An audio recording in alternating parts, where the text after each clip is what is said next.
Haleluya. Nah Bapak Ibu, saya ingin bicara di malam ini melanjutkan pesan yang sebenarnya sekitar Februari. Saya bicara tentang the secret in the covenant, rahasia di dalam perjanjian ilahi. Bulan lalu saya bicara soal crazy faith, soal iman yang gila. Nah malam ini saya akan bicara soal wealth and prosperity in God's money covenant. Kira-kira kalau di Indonesia kan begini, kekayaan dan kemakmuran di dalam perjanjian Allah, dalam perjanjian uang dengan Allah. Wealth and prosperity in God's money covenant. Oke, Bapak Ibu siap untuk ini? Amin. Oke.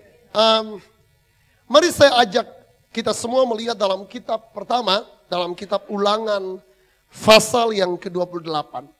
Catat ayat-ayat ini karena ini ayat-ayat sangat kunci sekali bagi kita. Melanjutkan apa yang telah kita ambil keputusan kemarin. Ulangan pasal yang ke-28. Bapak Ibu lihat bersama-sama dengan saya. Kita baca bersama-sama 1, 2, 3. Tuhan, 1, 2, 3. Tuhan akan mengangkat engkau menjadi kepala dan bukan menjadi ekor. Ya, oke. Lanjutkan dulu.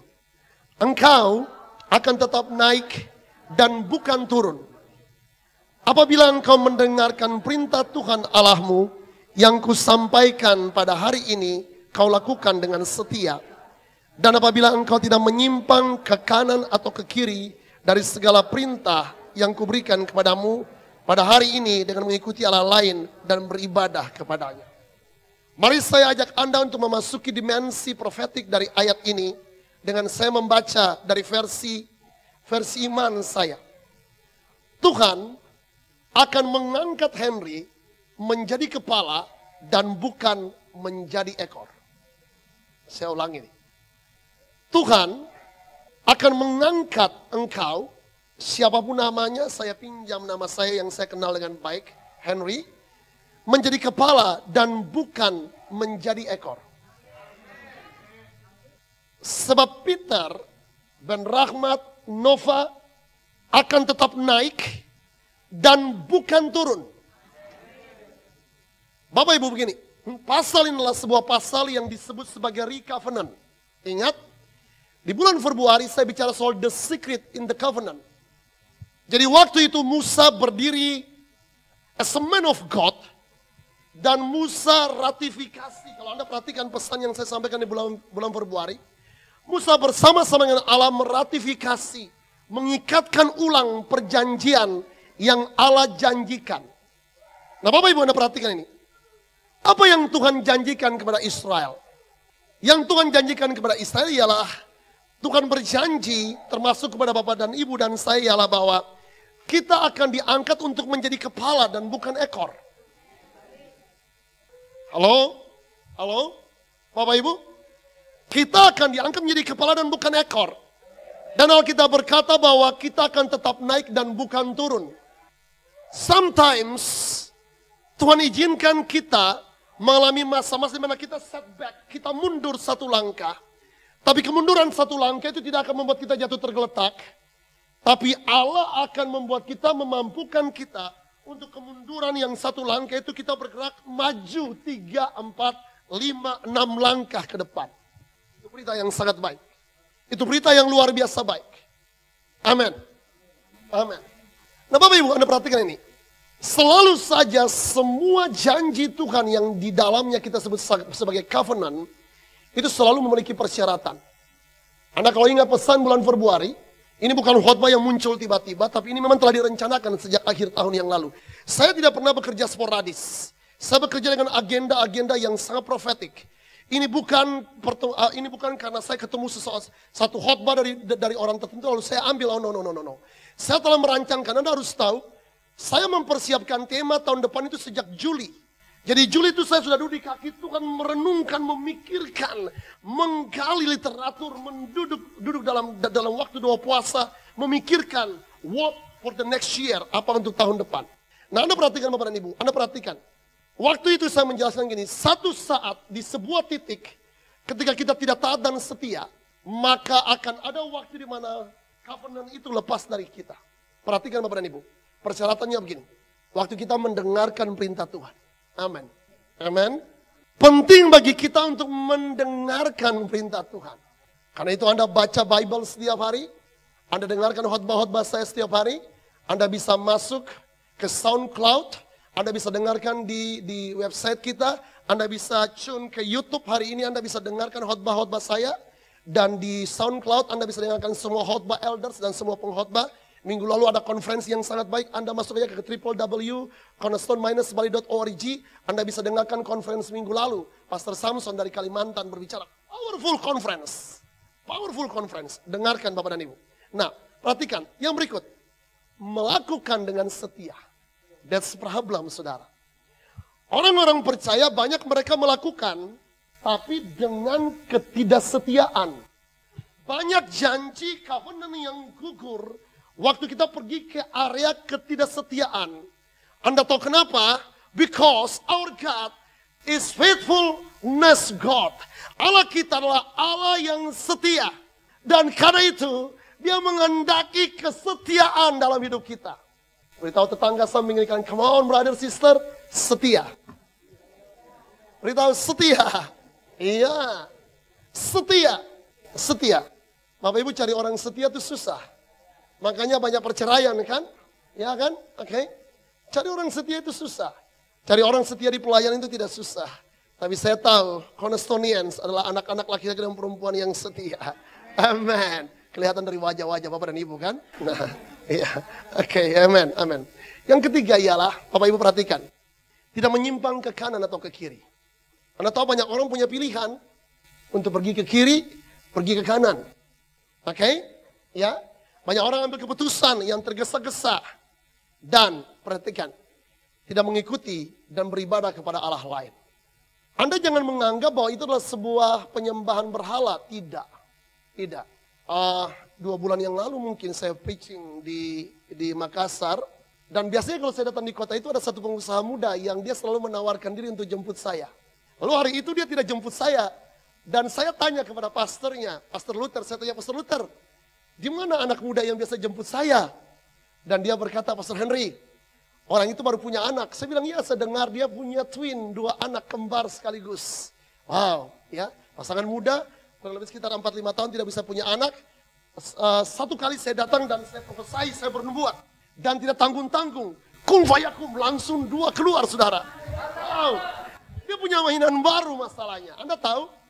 Dia lagi senang dengan babynya yang 2, yang mungil, yang cantik-cantik dan yang tampan itu ya. Dan Pastor Luther bilang kepada saya, Pastor Henry, Anda tahu apa yang terjadi? Dia lagi senang dengan hadiahnya, dia lupa kepada sang pemberi hadiah. Saya bilang full wisdom ini perkataan. Jadi ketika sudah hari terakhir baru dia datang di konferensi itu.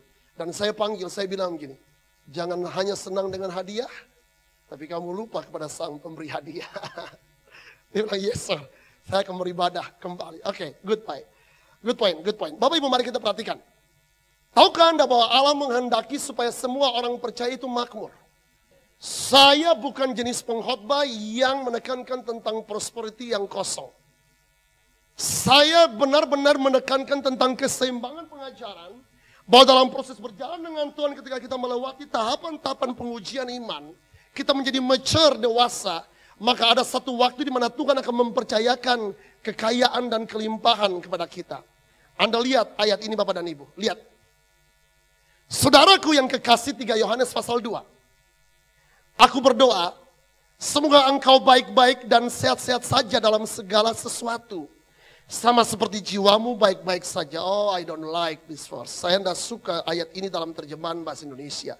Saya mau baca dalam terjemahan King James yang menurut saya paling akurasi dari semua terjemahan. Bapak Ibu perhatikan ini, saya baca dulu dalam terjemahan King James. Beloved, I wish above all things that thou mayest prosper and be in health even as thy soul prospereth. Kira-kira kalau terjemahkan begini, saudara dengarkan saya. Kekasihku, saya berharap di atas segala sesuatu supaya engkau makmur. Katakan makmur. Dan berada dalam keadaan yang sehat, bahkan makmur jiwamu. Ini Rasul Yohanes berdoa. Dia berdoa agar kita menjadi makmur. Dan itulah keinginan Allah. Ternyata kemakmuran itu pertama kali dimulai dari pikiran. Halo? Bapak Ibu, Anda tahu banyak orang punya mentality miskin. Saya percaya bahwa kita datang dari keluarga-keluarga sederhana, dari pulau-pulau yang jauh kita merantau, dari Jawa Barat, Jawa Timur, Pulau Kalimantan. Saya datang dari Ambon, Bapak dan Ibu datang dari pulau-pulau timur. Ada beberapa yang datang dari Ambon juga di tempat ini. Dengarkan saya, seiring berjalan dengan Tuhan, Allah memanggil kita bahwa kita akan bekerja di tanah ini. Dan kita akan diberkati sampai sebuah titik akan ada kemakmuran yang datang dalam kehidupan kita.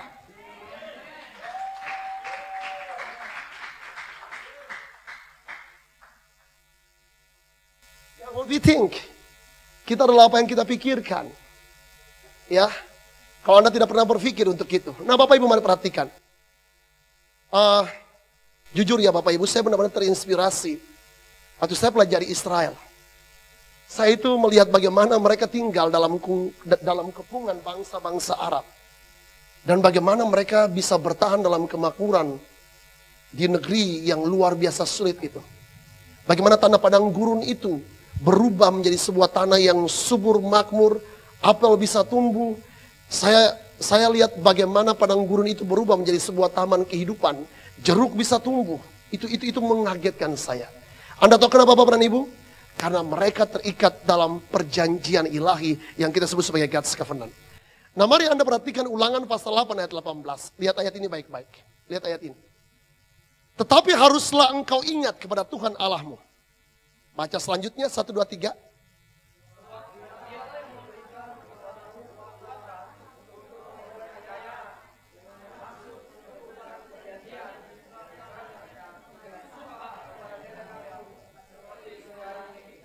Come on, Connectionians, dengarkan ayat ini. Anda harus melompat untuk itu. Sebab Allah berjanji bahwa Allah yang akan memberikan kekuatan kepada kita untuk memperoleh kekayaan. Allah berjanji bahwa Allah yang akan memberikan kekuatan kepada kita. Anda tahu kekuatan di situ bukan kekuatan secara jasmani, tapi ability, kemampuan, seperti yang kemarin minggu lalu. Kecakapan, Anda tahan sesuatu, Anda kelola sesuatu, di situ akan ada pengurapan Allah sehingga memampukan tanah yang tandus itu berubah menjadi mata air kehidupan di pulau ini. Tapi Anda lihat ini, sebab, perhatikan ini, sebab, it's not about you, it's not about you and me, it's about Jesus' promise. Ini menyangkut janji Tuhan, perhatikan apa janjinya. Sebab dia bilang begini, dialah yang memberikan kekuatan kepadamu untuk, ini dia. Pentingnya di sini, saya garis bawah ini, untuk memperoleh kekayaan dengan maksud meneguhkan perjanjian yang diikrarkannya dengan sumpah kepada nenek moyangmu. Seperti sekarang ini, dengar, Allah bersumpah demi dirinya sendiri. Come on. Saya beritahu dia tidak perlu bersumpah sebenarnya, tapi dia bersumpah demi dirinya sendiri. Oh, dia Allah yang tidak mencela-mencela. Dia bicara hari ini, 2000 tahun ke depan tetap A. Beda dengan kita. Kita bicara 1 menit hari ini B. 3 menit ke depan, jangan besok Bu. 3 menit ke depan kita bisa jadi set. Bahasa Ibraninya itu parlente. Ya. Halo. Bapak Ibu lihat ini. Dia ingin teguhkan perjanjian yang diikrarkannya. Dengan sumpah kepada nenek moyangmu seperti sekarang ini. Bapak Ibu Anda perhatikan, saya beritahu sesuatu. Kalau Anda lihat Israel ya Bapak dan Ibu. Selama ribuan tahun tugas mereka cuma satu. Nyembah Allah aja. Nyembah Allah, mereka diberkati, bangsa-bangsa lain nonton Allah. Anda mau tahu maksudnya begini? Jadi gini. Waktu kita diberkati, bangsa-bangsa lain menonton Allah yang kita sembah. Saya ulangi ini. Waktu Bapak dan Ibu bekerja sekuat tenaga, dan waktu kita diberkati, bangsa-bangsa lain akan bilang gini, benar, orang ini nyembah Tuhan yang hidup.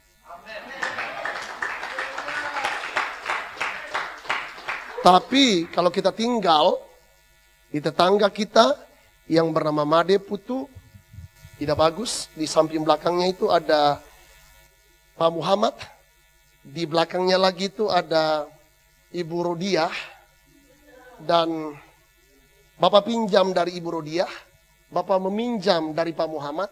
Bapak pinjam lagi dari tetangga yang bernama Pak Ida Bagus. Dan Bapak kagak bayar-bayar.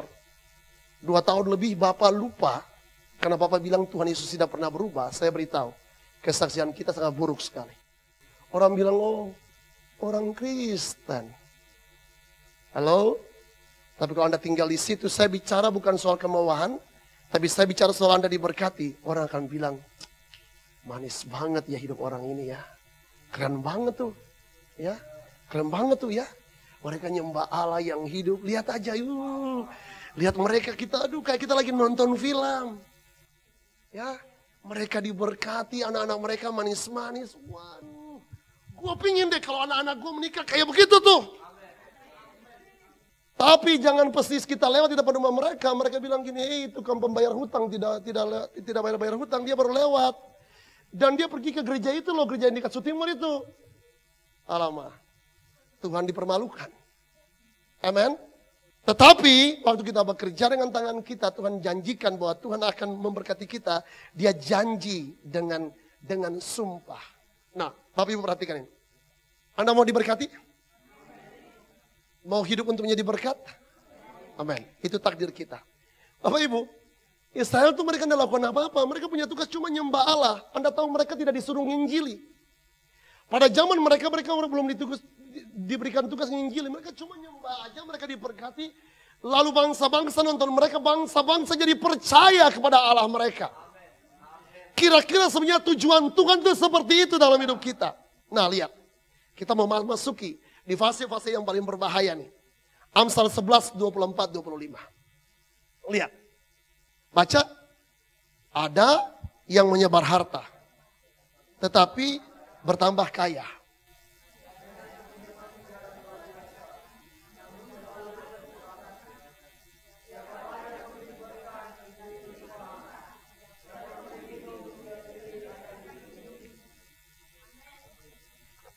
Baca perlahan. Ada yang menyebar harta, tetapi bertambah kaya. Ada yang menyebar secara luar biasa, namun selalu berkekurangan. Sebentar, dengar saya.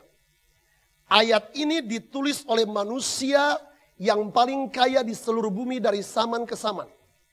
Tidak akan ada lagi orang yang akan kaya seperti orang ini.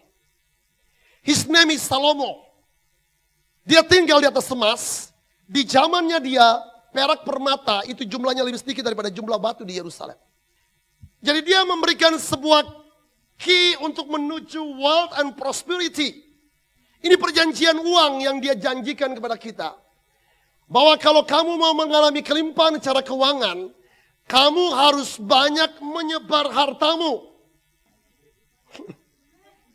Amennya kecut.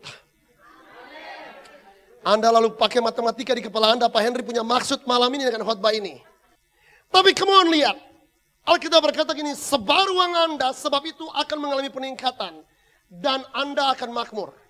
Tapi Anda lihat ini, halo gereja. Bersikap hemat. Simpan uang sebanyak-banyaknya. Simpan. Come on, ambil jalan untuk pelit, medit, bintik kikir. Gitu, ambil jalan untuk itu. Kasih masuk di kantong, simpan di dalam kaos kaki, sembunyikan di dalam lubang di rumah Anda. Saya pastikan tikus makan itu uang habis. Saya berdoa tidak ada laki-laki yang simpan uang lagi di kaos kaki dalam gereja ini. Kalau ada, bertobatlah. Halo, Bapak Ibu, orang dunia berkata hemat pangkal. Alkitab bilang kalau kamu hemat dan tidak pernah melepaskan uangmu, kamu bakal miskin. Jadi itu peribahasa salah. Nanti satu hari kalau ada yang jadi menteri pendidikan, kita rubah itu peribahasa. Pakai aja Amsal Salomo karena dia orang paling kaya lagi kan. Ya, perhatikan Bapak dan Ibu. Hukum Allah tuh tidak bisa diubah. Ya, ini memang tidak menyenangkan Bapak dan Ibu, termasuk yang bicara di sini. Tapi dia tidak bisa diubah. Lepaskan tabur uang Anda, peningkatan kemakmuran akan datang. Tapi sebaliknya, simpan uang Anda sebanyak-banyaknya, tahan uang Anda, saya beritahu, penurunan akan datang, tapi Anda juga akan jadi miskin. Are you believe or not? It's up to you. Ya, tapi Anda perhatikan Lukas 6 ayat 38. Baca hati-hati ya, baca hati-hati. Saya berdoa supaya the Spirit of the Lord berikan penerangan kepada Bapak dan Ibu. Baca, Lukas 6, 38. 1, 2, and 3.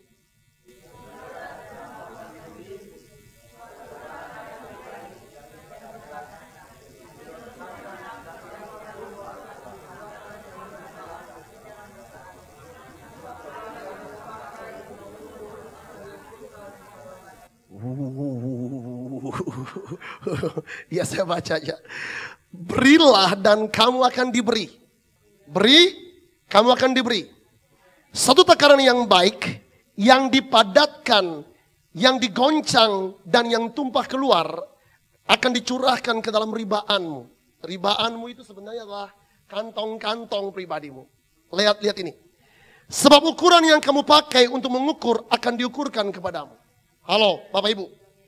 Ukuran yang kamu pakai, waktu kamu memberi dengan ukuran tertentu, ukuran itu kamu pakai, maka ukuran itu akan kembali datang ke dalam hidup kita. Jadi kalau Anda lepas sesuatu dengan perasaan gini, gua rugi deh nabur segini.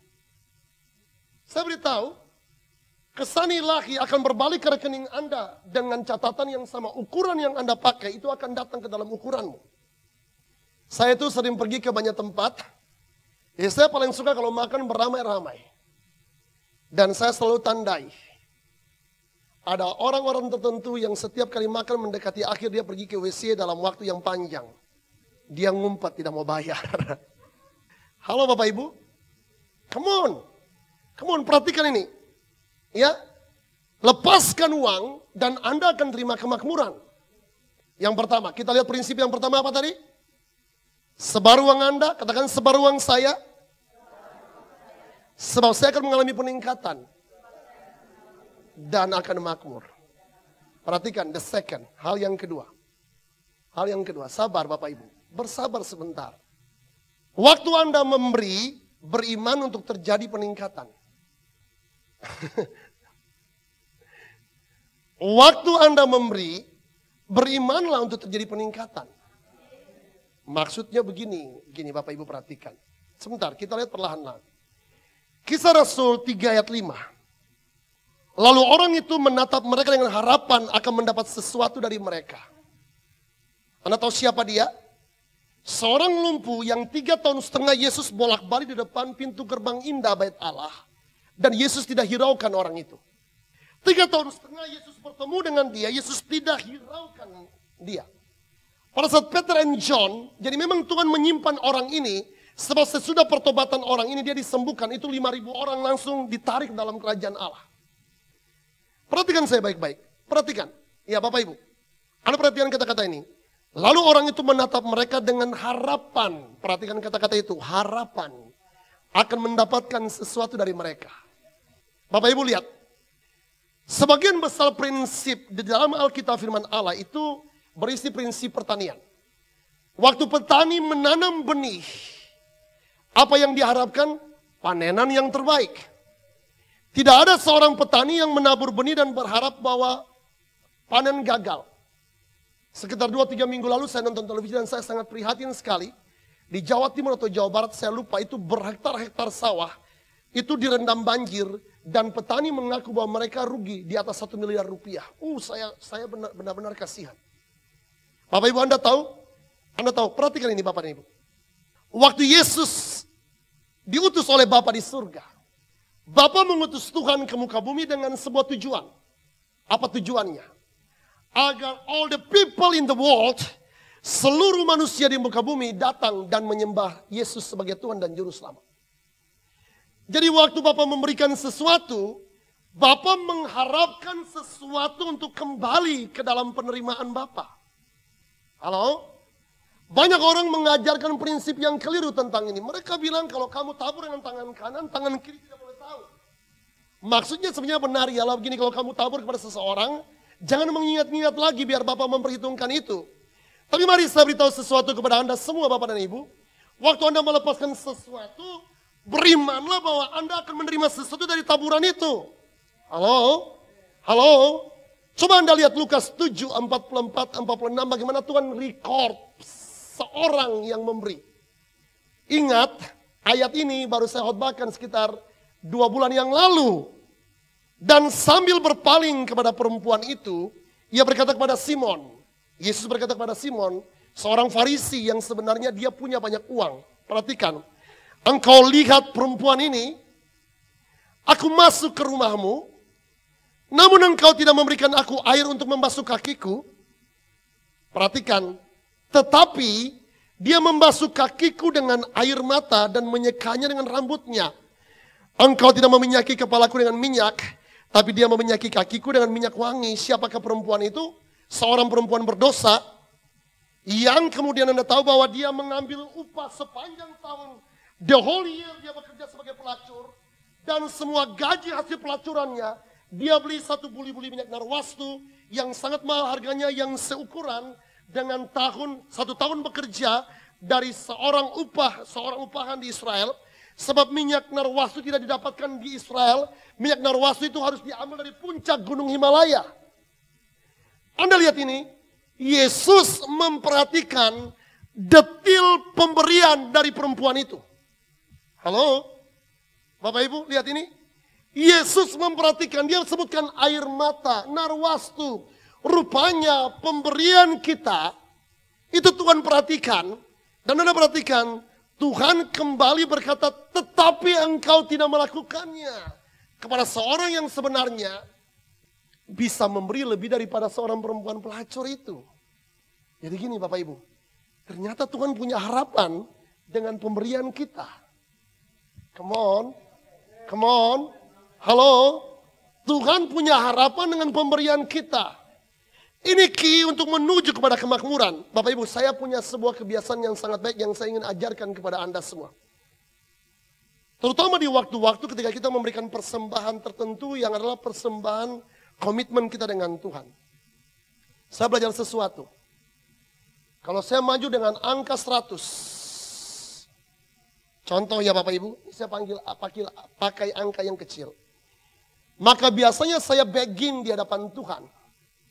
Saya bilang, Tuhan, saya tabur 100, tapi saya berharap akan ada pengembalian ke bank account saya dalam jumlah katakanlah 900.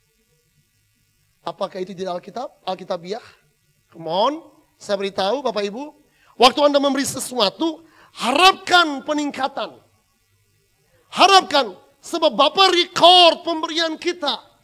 Dia mencatat dan dia mengharapkan ada peningkatan dalam keuangan kita. Amin. Amin. Beri sesuatu. Dan Anda harapkan bahwa Tuhan kembali mengembalikan itu. Itu yang disebut sebagai iman. Iman. Anda tabur, tapi sekarang Anda berharap. Ingat ya. Now faith is. Ibrani pasal 11. Pertemuan Jumat 2 minggu yang lalu. Ya. Sekarang iman adalah. Jadi waktu Anda maju dengan taburan 100. Anda bilang Tuhan saya 100 untuk Tuhan. Maka tergantung Anda mau beriman berapa. Ini saya pakai angka yang paling kecil. Saya biasanya kalau berdiri di hadapan Tuhan. Saya bilang Tuhan ini taburan saya. Dan saya berharap dikembalikan ke bank account saya. Ingat Paulus bilang gini. Semua taburan yang kamu berikan. Allah akan kembali memperhitungkan itu di rekeningmu. Kepada jemaat Filipi. Jadi ketika saya pelajari ayat itu, saya mengerti benar-benar, oh iya, jadi kalau saya menabur semikian, maka saya harus mengharapkan pengembalian sekian. Amin. Amin. Come on, kita lihat yang ketiga. Anda lihat ini, katakan dengan saya, come on. Kik, baca, 1, 2, 3. Jenis benih apa yang Anda tabur, akan menentukan tuaian Anda. Come on, sekali lagi, Constantinians. Jenis benih apa yang Anda tabur akan menentukan tuaian Anda. Gini Pak, gini. Pernah Anda berpikir bahwa kalau Anda tabur jagung, Anda akan tuai semangka? Pernah? Sampai ayam tumbuh gigi, enggak bisa saudara. Anda tabur pepaya, pasti tumbuh pepaya. Anda tabur pisang Ambon, tumbuh pisang Ambon. Ya, delima begitu juga. Gini Pak. Ketika petani menabur satu benih ke dalam tanah, itu langsung sebenarnya pertama kali benih itu mati. Dan pada fase itu pertumbuhan dimulai. Bapak Ibu lihat. Tanaman gandum atau kita pakai yang mudah, jagung atau sawah. Saya biasa jogging di jogging track di daerah Kertalangu di situ. Atau saya pergi ke Chandra Asri. Saya masih lihat bibir pantai dan sawanan indah di depan. Bapak Ibu, tahukah Anda bahwa seluruh jagung itu dimulai pertama kali dari satu benih jagung. Satu jagung ditabur, lalu kemudian tumbuh satu pohon jagung, lalu dari satu, apa namanya itu ya? Apa itu namanya? Tongkol ya. Ya, satu tongkol jagung, ada ratusan, dan dia tabur kembali, lalu kemudian bisa satu ladang jagung itu bertumbuh. Nah Bapak Ibu perhatikan ini. Semuanya dimulai dari satu benih. Lihat. Berita yang paling penting ialah begini. Bahwa petani harus menabur benih pertama kali. Bapak Ibu lihat. Jika Anda menghendaki tuaian lebih besar. Maka benih yang Anda tabur juga harus lebih besar. Satu orang yang bilang amin. Saya ulangi di sini.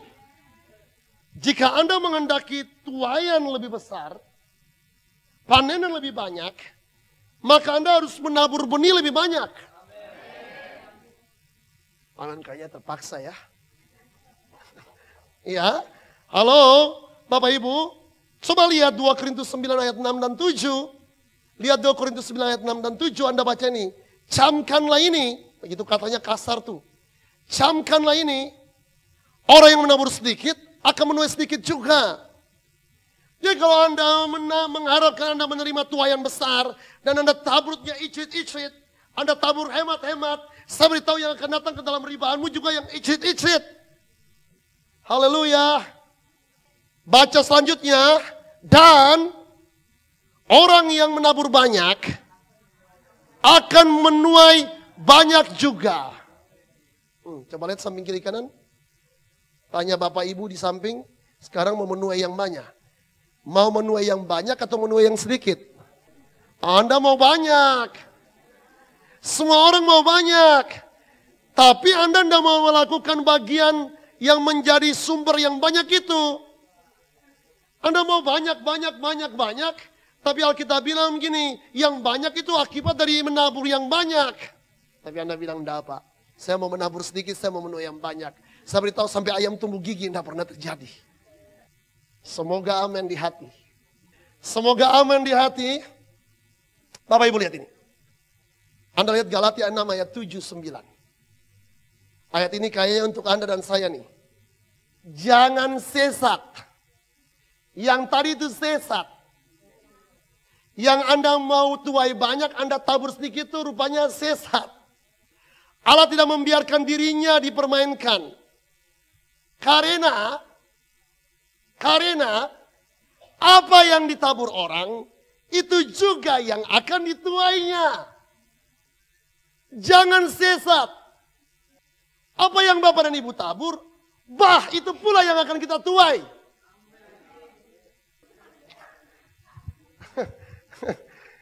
Gini Pak, gini. Di dalam hidup ini ada 2 musim yang paling besar. Musim menabur dan musim panen. Ada 2 benih. Benih untuk dimakan dan benih untuk ditabur. Dengarkan ini dalam roh. Dengarkan ini dalam roh. Di dalam musim ini di dalam hidup ini ada 2 season paling besar. Season menabur dan season menuai. Anda tidak akan pernah pergi kepada tuaian kalau Anda tidak pernah menabur. Enggak. Kemudian, di dalam hidup ini ada 2 benih. Yang pertama benih untuk dimakan dan yang kedua benih untuk ditabur. Mari saya kasih key untuk pelipat gandaan. Benih yang harus kita makan, itu kita tabur. Di situ pelipat gandaan akan datang. Aminnya sunyi senyap sekali. Ya, saya berdoa supaya amin dengan sukacita. Benih yang harusnya kita mangan pada masa di mana kita sementara mengharapkan pelipat gandaan. benih itu harus kita tabur kembali. Itu sebuah hukum yang ilahi. Bapak Ibu, kapan hari itu saya baca sebuah literatur yang sangat mengagetkan saya. Mereka menggali piramid di Mesir, dan tiba-tiba mereka menemukan Bapak dan Ibu beberapa jenis benih jagung. Jadi biji-bijian jagung itu ditemukan. Ternyata dia telah terendam demikian lama di dalam tanah dan itu diperkirakan ribuan tahun. Lalu dibawalah benih itu ke London, Inggris. Dan para profesor pertanian masuk dengan alat mikroskop dan diselidiki. Ternyata Bapak dan Ibu di dalam benih jagung yang ribuan tahun tertanam di dalam padang gurun Mediterania yang demikian panas itu, ternyata Bapak dan Ibu ditemukan bahwa masih ada kehidupan. Dan kemudian ketika benih itu ditabur Bapak dan Ibu, itu menjadi sebuah benih unggul, varietas unggul jagung yang setelah dikawinkan berapa kali itu menjadi sebuah varietas unggul yang luar biasa. Coba dengarkan pernyataan ini. Ribuan tahun dia ditanam di dalam tanah Mesir. Dia tidak tumbuh apa-apa. Tapi ketika benih itu digali, lalu dilakukan sedikit rekayasa teknologi, ditabur kembali, dan terjadi pelipat gandaan, muncul varietas unggul yang sangat luar biasa. Saya beritahu sesuatu kepada Anda semua, Bapak dan Ibu. Uang itu punya prinsip yang sama. Anda mau terima keunggulan dalam uang, jenis uang, tabur uang Anda, ini akan bermultiplikasi menjadi varietas yang unggul. Tabur uang Anda, varietasnya akan unggul. Tabur uang Anda, varietasnya akan lebih unggul. Tabur uang Anda, pelipat gandaan akan datang, pelipat gandaan akan datang. Tuhan, semoga mereka bilang amin, mereka percaya dengan apa yang mereka sampaikan. Gini Pak, gini. Sekali lagi saya emphasize ini. Anda tabur gandum, Anda akan tuai gandum. Tabur apel, tuai apel. Pak, saya terbiasa di ladang pertanian. Anda tabur jenis buah apa, Anda akan tabur juga seperti itu. Tabur kasih, tuai kasih. Tabur senyum, tuai senyum. Seringlah senyum kepada orang. Tapi jangan senyum sendiri jalan ya. Sering senyum, Bapak dan Ibu. Kalau Anda gampang senyum kepada orang, dimanapun Anda pergi orang tersenyum. Saya suka lari, jogging, jalan. Dan setiap kali melewati rumah siapa saja, saya selalu berkata, selamat pagi Pak Bu. Selamat pagi Pak Bu. Saya diajarkan oleh papa saya. Lewati siapa saja di rumah orang harus selamat pagi Pak dan Bu. Dan saya tahu saya pergi kemana saja orang melakukan hal yang sama. Saya ngerti ya, oh iya hukumnya begitu. Tapi kalau Anda mukanya batu, seperti batu hitam di pinggir pantai sana, Anda kagak pernah senyum dengan orang pergi kemana saja, Anda akan temukan wajah yang lebih hitam dari muka Anda. Sekarang saya bertanya kepada Anda, mau tabur uang? Apa yang harus dilakukan? Ulangi. Cuma Bung Peter. Pak Peter aja. Mau tuai uang? Apa yang harus dilakukan? Benar. Pak, tabur perbuatan baik tidak pernah tuai uang. Tidak pernah. Anda tabur perbuatan baik, Anda akan tuai juga perbuatan baik. Ya, hukum ekonomi, hukum pertanian mah begitu Pak. Jadi kalau Anda ingin tuai uang, tabur uang. Terserah percaya atau tidak. Tapi coba pulanglah ambil buah jeruk lalu tabur buah jeruk. Lalu Anda berdoa dalam nama Yesus ini berubah menjadi pohon gandaria. Bapak Ibu, sampai Yesus datang kedua kali tidak akan pernah terjadi pohon gandaria bertumbuh di depan rumah Anda. Ya, halo. Ya, Anda tidak tahu pohon gandaria, ya, tidak tahu. Ya. Coba ambil benih pepaya, lalu Anda tabur, Anda berharapkan muncul pohon semangka. Bapak Ibu tidak pernah. Oke? Yang ketiga apa tadi? Coba baca. Yang ketiga apa tadi?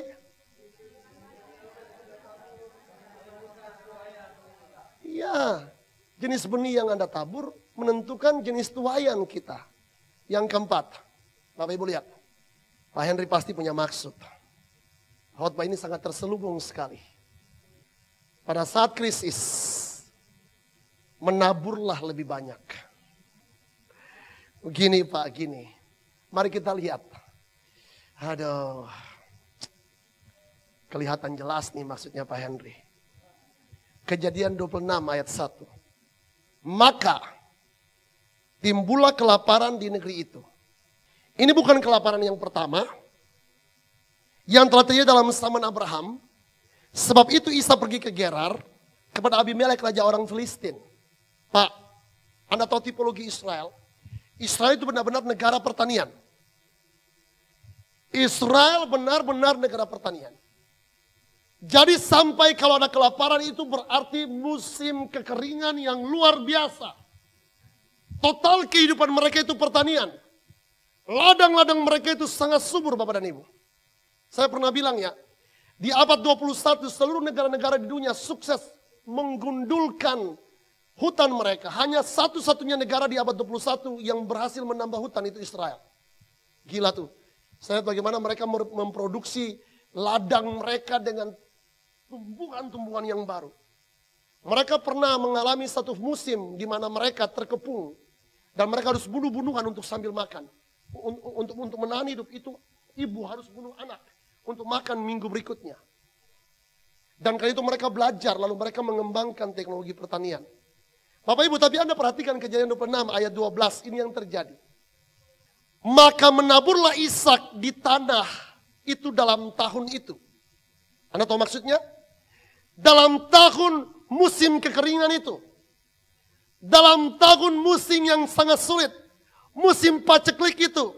Dalam tahun yang tidak ada apa-apa untuk bisa ditabur. Alkitab berkata bahwa ia menabur juga. Dan, apa dikatakan 1, 2, 3? Ia mendapat apa? 100 kali lipat.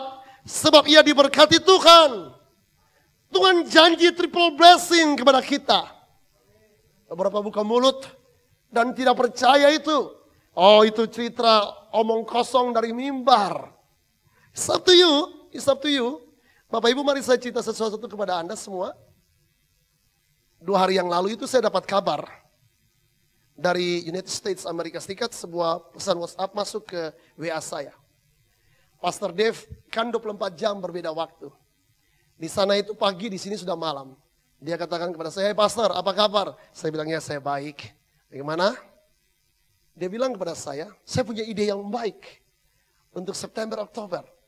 Saya bilang, "Ya, saya tahu ide kamu. Kita mau pergi ke ujung bumi mana lagi?" Dia bilang kepada saya, "Bagaimana kalau kita pergi ke Taiwan?" Saya bilang, kedengarannya hebat. Ya, sebab baru 2 hari yang lalu saya kirimkan dokumen visa saya untuk Bangalore, India. Di conference di India. Dan dia bilang, "Kamu bisa urus untuk kita masuk Taiwan." Saya bilang, "Rasanya bisa." Lalu 1 hari berikutnya, saya dapat konfirmasi pasti. Dia bilang kepada kita akan terbang ke Taiwan. Anda tepuk tangan, tapi saya suka cerita saya. Saya bawa dia ke Kupang, ke Rote, saya bawa dia ke beberapa tempat di tanah-tanah yang paling sulit. Yang, maaf ya, kita makan siang, babi lewat di depan kita. Dan dia bilang, "Apa itu?" Saya bilang, "Kamu tahu, itu makanan yang paling enak di seluruh bumi." Oh, saudara masuk di East, aduh, dia cerita kepada saya, Anda tahu Amerika ya, dia kasih sebuah pesan kepada saya, dia bilang ini, "Kamu pergi kemanapun jangan lupa bawa satu hal, tisu toilet." Sebagai misionaris muda dia bilang kepada saya yang lebih tua, bawa tisu toilet. Jadi biasanya saya tidak pernah bawa, saya tahu yang tua itu bawa. Jadi ketika itu saya masuk, kalau saya sampai di daerah tempat dengan dia, saya bilang, saya minta jatah saya. Dia selalu bawa tisu toilet kemanapun dia pergi. Bapak Ibu, saya ceritain. Setiap kali makan saya bayar. Dia bilang, "Sudah, kamu enggak usah bayar." Saya bilang, "Enggak, saya bayar." Lalu saya bilang kepada dia gini, "Biarkan yang kecil-kecil saya bayar. Yang besar nanti kamu yang bayar." Hei. Anda tahu mentality orang Indonesia, apalagi hamba-hamba Tuhan, kita dengar. Mumpung ada dengan bule, biar bule bayar semuanya. Saya Anda tanya anak-anak yang pergi dengan saya, yang saya bawa mereka. Dia bilang kepada saya sangat suka kamu. Kamu bawa anak-anak supaya mereka lihat hidup kamu. Dan setiap kali saya bayar, termasuk saya bayar hotel. Makanya Bapak dan Ibu, Anda tahu dalam tahun ini saya dapat 4 tiket gratis ke luar negeri. That's simple. That's simple. Bapak Ibu Anda tahu conference di Taiwan, conference di India, itu sesuatu yang impossible. Impossible. Tapi saya tahu sesuatu, saya tabur dari tengah-tengah kekurangan. Dia tahu bahwa kita gereja kecil, dia tahu. Dan dia selalu bilang, saya mau pergi ke semua tempat di mana Paulus belum pernah pergi. Sampai di Rote saya bilang kepada dia, kamu sudah sampai di tanah di mana Paulus belum pernah pergi. Tapi ingat, kalau Tuhan Yesus tanya siapa yang bawa kamu, jangan lupa sebut nama Henry Parera. Iya, iya. Nah, Bapak Ibu perhatikan ini. Pengkhotbah 11 ayat 4. Ya, Pengkhotbah 11 ayat 4. Siapa senantiasa memperhatikan angin? Wah Pak, situasinya lagi tidak memungkinkan Pak.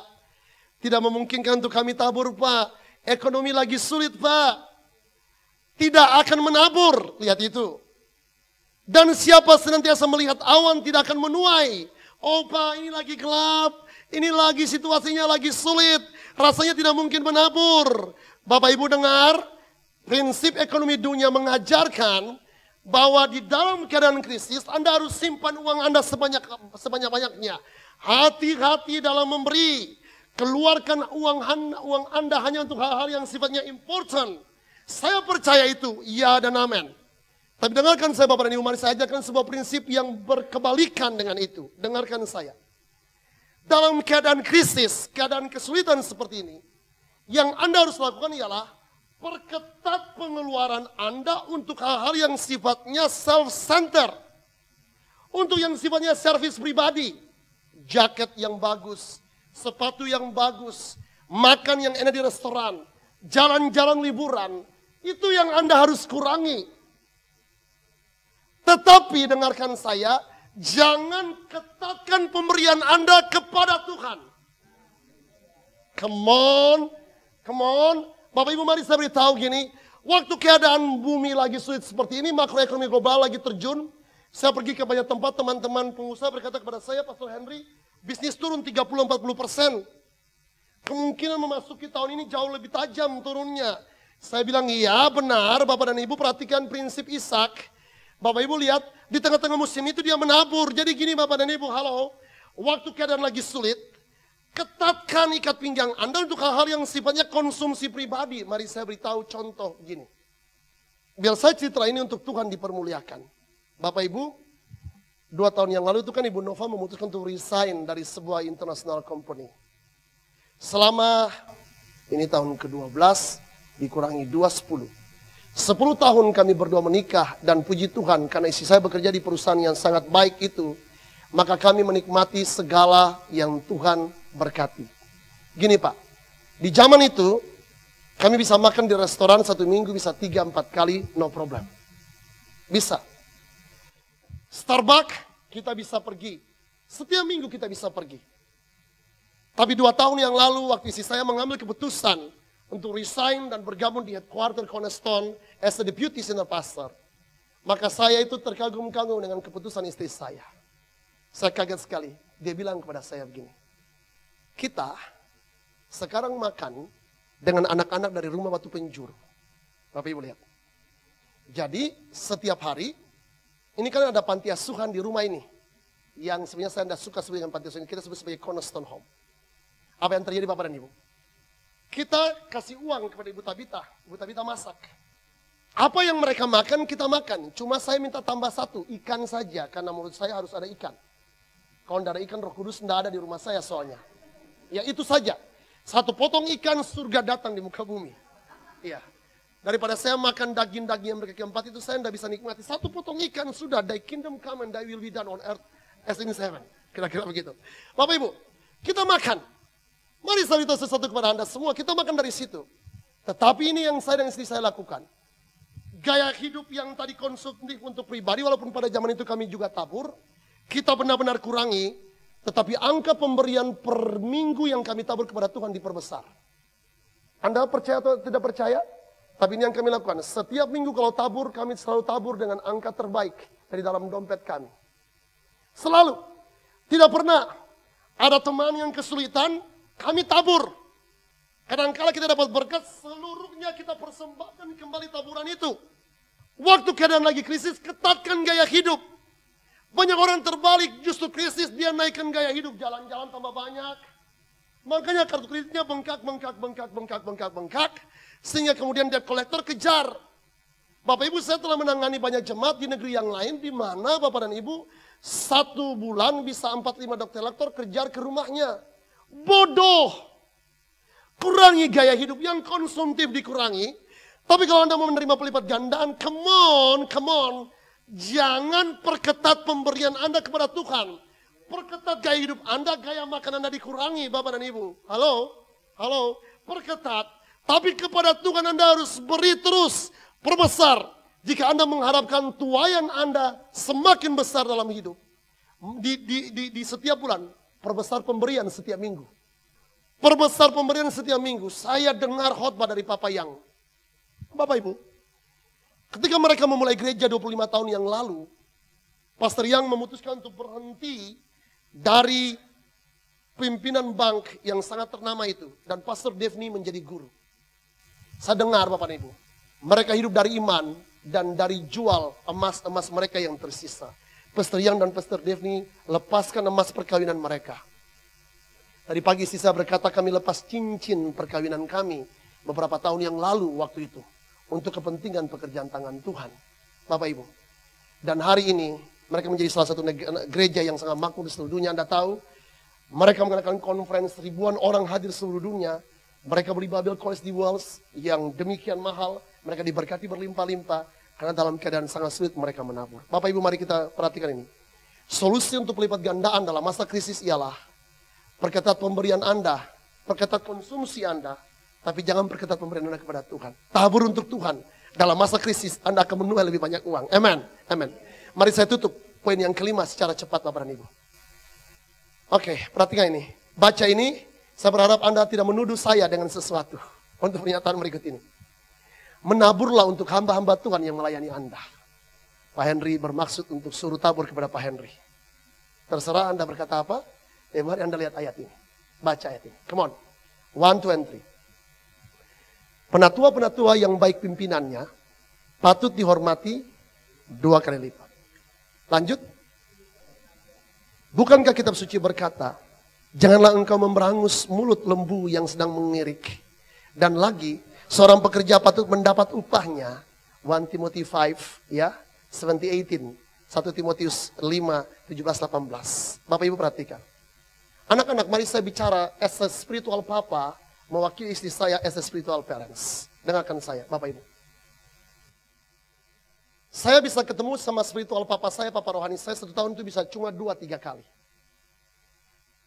Bisa 2 kali kami dipanggil ke Singapura. Bisa sekali beliau datang, tapi sudah 2 tahun terakhir ini tidak datang. Maka selalu saja ketika beliau datang, Anda tahu, mereka pakai semua yang first class. Hidupnya sangat sederhana. Jam tangannya itu saya tahu berapa harganya, kemeja itu saya tahu berapa harganya. Orangnya sangat murah hati. Mereka bisa naik first class, semua yang first class mereka bisa naik. Mereka punya bank account yang demikian banyak, hidup mereka berkelimpahan. Tapi mereka sungguh-sungguh sangat sederhana, hidup mereka sangat sederhana, Bapak Ibu. Saya lihat hamba Tuhan ini, saya benar-benar kagum dengan Tuhan. Saya beritahu kepada Anda semua, setiap kali kami makan, maka saya selalu ketika mengantarkan mereka ke restoran mana, saya selalu sampai duluan dan saya titip kartu saya pertama kali. Berkali-kali ketika bill datang, saya yang tanda tangan. Pastor Yang selalu berkata kepada saya, Henry, kenapa kamu lakukan ini? Saya bilang, as a spiritual son, sebagai anak rohani, kasih saya kesempatan untuk melayani papa saya. Saya selalu tabur. Saya berterima kasih untuk anak-anak yang melayani hospitality. Kasih makan di belakang, beberapa keluarga berkumpul. Kasih makan di belakang bagi hamba-hamba Tuhan, area-area menabur. Karena setiap bulan, kalau tamu-tamu baik yang international preacher maupun yang national preacher datang, anak-anak menabur. Beberapa bawa ke kamar-kamar kos mereka. Saya mengintroduce Pastor Dev ketika ada beberapa orang yang minta untuk memberikan makan di rumah mereka. Saya beritahu Pastor Dev, ada anak-anak saya yang belum bisa punya rumah, mereka ingin menabur makan di rumah kos. Kamu tahu rumah kos? Dia bilang dia belum pernah dengar istilah rumah kos. Saya beritahu rumah kos itu satu kamar yang ditempati oleh 4 anak dan satu pasangan suami istri, jadi 6 orang tinggal di situ. Dia bilang kepada saya, terrible. Itu mengerikan sekali. Saya bilang ya, itu yang kami lakukan di gereja ini. Lalu Anda tahu Bapak dan Ibu, saya beritahu sesuatu. Saya berterima kasih untuk itu, tapi mari saya beritahukan ini. Setiap kali hamba-hamba Tuhan datang di tempat ini, biasanya saya dan istri punya dapat kesempatan 1 atau 2 kali, karena yang lain dihandle oleh anak-anak. Saya selalu minta kepada istri saya, bawa ke restoran yang terbaik di pulau ini, di mana kita berdua sanggup untuk membayar. Sunyi senyap. Tapi mari saya beritahu, Bapak Ibu, saya dorong Anda semua. Taburlah untuk gembala-gembala Anda. Bukan cuma untuk saya. Kepada penatua-penatua Anda. Taburlah kepada orang-orang yang mendedikasikan hidup Anda untuk Injil. Kepada guru-guru sekolah Alkitab. Kepada guru-guru Kristen. Kepada gembala-gembala yang melayani Anda. Tabur kepada misionaris. Tabur kepada pengajar-pengajar Injil. Tapi mungkin Anda menolak saya dengan berkata, Pak Henry khotbah sangat tendensius malam ini karena Pak Henry berharap semua orang nabur ke Pak Henry. Oh no. Anda perhatikan 1 Raja 17 ayat 13. 1 Raja 17 ayat 13 ayat yang terakhir ini. 2 ayat yang terakhir. Bapak Ibu perhatikan. Tetapi Elia berkata kepadanya, janganlah takut, pulanglah, buatlah seperti yang kau katakan. Tetapi buatlah lebih dahulu bagiku sepotong roti bundar, kecil daripadanya, dan bawalah kepadaku, kemudian barulah kau buat bagimu dan bagi anakmu. Kalau Anda baca konteks ayat itu, Anda tahu perempuan itu berkata kepada Nabi besar itu, hei Nabi, ini tepung yang terakhir yang kami punya. Masa krisis lagi berlangsung dalam kehidupan kami. Israel lagi dilanda dengan kekeringan. Jadi inilah tepung terakhir kami.